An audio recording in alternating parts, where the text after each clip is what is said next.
નમસ્કાર મિત્રો, અમારી ગુજરાત ખબર ચેનલમાં તમારું સ્વાગત છે।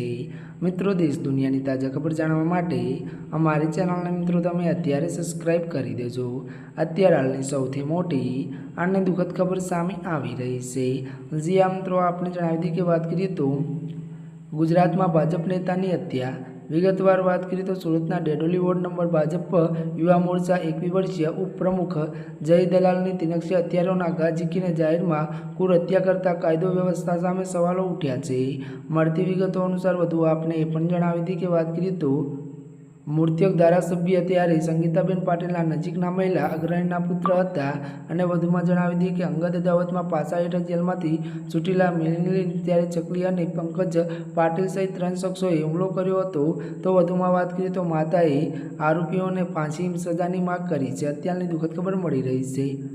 ત્યારે મિત્રો, અત્યાર માટે બસ આટલું જ। અમારી ચેનલમાં નવા હોય તો અમારી ચેનલને લાઇક, શેર અને સબસ્ક્રાઈબ કરી દેજો। ધન્યવાદ।